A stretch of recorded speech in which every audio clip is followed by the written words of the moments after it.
Hi, everyone, and happy Friday. I had this moment this morning, I have to tell you, where I realized, it dawned on me, this is the last Friday in February. Oh, isn't that a nice thought? Isn't that a nice We're thought? moving on to warmer weather. It's going to be here before you know it. Yeah. Before we know it. Starting the day on a positive note like that. Isn't that just so wonderful? And I know a lot of people are happy around the office today because Girl Scout cookie orders are being fulfilled today. In fact, these are being delivered to our desks, and right now this is an exciting time. My box of Thin Mints. You got one box. In fact, I got one because I'm trying to be good, but I still wanted to get Thin Mints. I couldn't not be part of this. Dave Sly, who is one of our studio crew members, this morning was talking about how many boxes of Girl Scout cookies he orders every year. He freezes them. He just ran out of his last box like a couple weeks ago. Oh, wow. Yeah. So that's how to he's make one of the them top last buyers. Yeah. So Girl Scout cookies. I could eat this sleeve probably in 1/2 hour. Well, let's start working on it then, because I can eat this sleeve in 1/2 hour. So maybe we should just open them up. We're very competitive here. You know, and we wanted to ask you guys what your favorite Girl Scout cookie is. So we put this out on Twitter yesterday, and we got so many responses. So we want to show you the results. Thin Mints in the lead here with 38%. The s'mores came in with 4%. And I think that's just because people don't know. They're one of the newer cookies. They're one of the newer ones, yeah. Samoa's at 27%. That was Jill Neely, our producer, voting probably over and over for the Samoas. That's her thing, yeah. And 31% tag-alongs. But we have Thin Mints here. I love them. So good. But there was a comment, I think actually quite a few comments, that you need to add all of the above. And then I also saw that people were commenting with their own selection because some of them were not. Right, you can only list 4. I know. What is it with these surveys? I know. There are always more than 4 options. You know, one of the questions is how these get sold. Because, you know, is it okay for parents to be selling the cookies, or is it something that the girls should be out there selling door to door? Photographers are selling these at our They put up the sheet, people fill them out, orders are fulfilled by the photographers that work here at KDKA. They're doing the work for the girls. Yeah. So you think maybe that's not such a good thing? I don't know. I mean, I guess you can't not do it because you want to be a top seller. Right. You want to be a top seller. I think it's okay as long as the girls get some experience, you know, selling in them themselves, because that's part of the process. It is. Right? Yeah, it is part of the process. I have a really bad story about that. It can go terribly wrong. Okay. So I was Heather's debacle. I was only a Girl Scout for a couple of months because. Were you booted out? Well, I don't really know how I came to leave the Girl Scouts, but I do know that it was around Girl Scout cookie time, and I went to sell cookies and went door to door, knocking on all my neighbors' doors, and then I forgot who I was supposed to deliver them to. Didn't have the list and never collected money. The list. And never. So that's a pivotal part of the whole thing, collecting the money. My mom had to pony up like hundreds of dollars for Girl Scout cookies and ended up selling them at her work at Allegheny General Hospital when she was there to all of her nurse friends, trying to get rid of them and get the money back. Bravo to Heather's mom. Once again, pulling through, and I had to quit Girl Scouts. So that was sort of the end of Girl Scouts for you at that point. Yes. The Girl Scouts had me speak at one of their conventions, and I did not share that story. I did not share that story. That was probably wise, Heather. Well, in celebration of Girl Scout cookies, they actually have a national day to celebrate, and it's February 8th, so it's come and gone. It's come and gone. But around these parts, we like to celebrate national days, and today is National Margarita Day. So we just wanted to let you know that because it's Friday, and you know. And I was saying before, I think margaritas could go well with Girl Scout cookies. I break the rules. It's Friday, right? You've never had cookies and margaritas before, have you? Well, no, but you know what? You should try new things.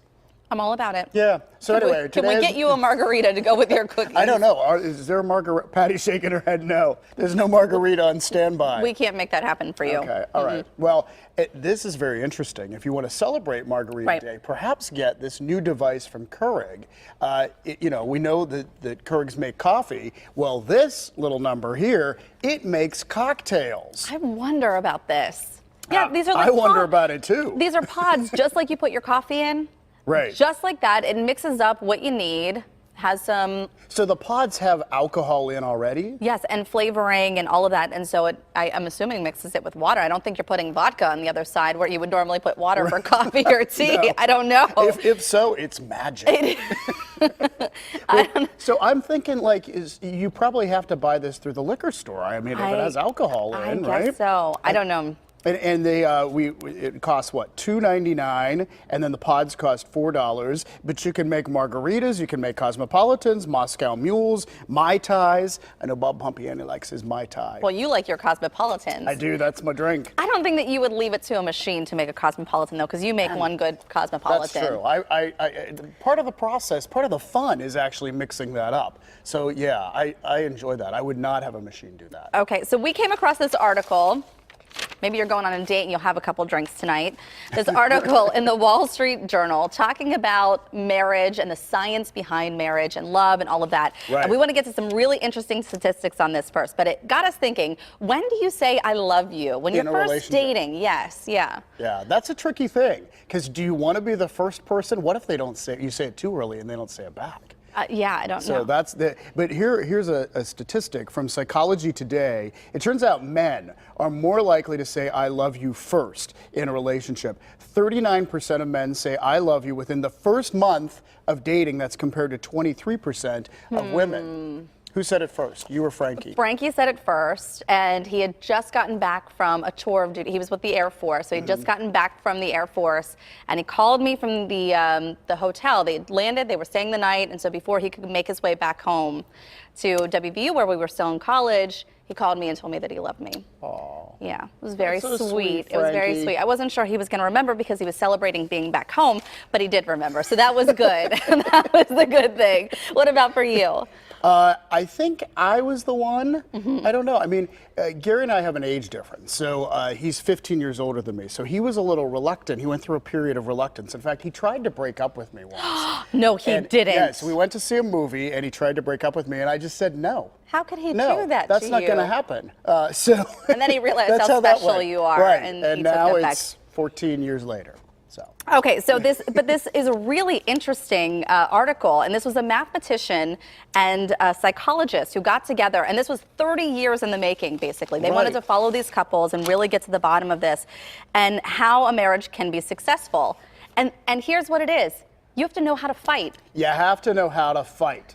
So, and what they did, they That's what it is. videotaped these couples, and what they found was how they argued was the best sign of who would get a divorce. And they were able to predict pretty well 94%. 94% who would get a divorce. So we have some takeaways from this that you can use in your relationship, pointers that these researchers found.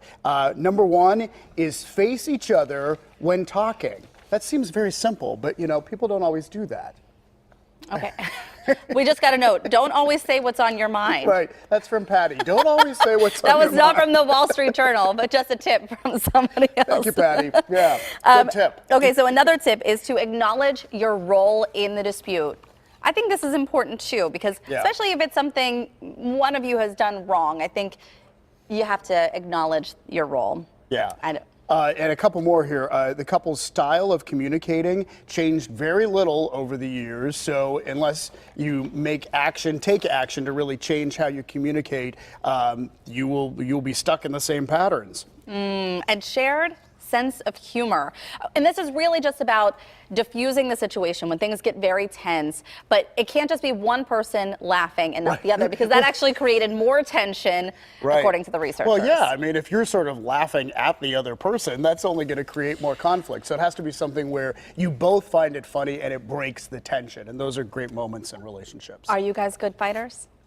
We really don't fight. Oh, that's what about nice. you guys? When we do, I think that we move on. We're fine. Yeah. You know, he usually says I'm sorry, and it's all good. Is that? So Well, that's it how works it works. out pretty well That's for us. probably common in a lot of relationships. Yeah.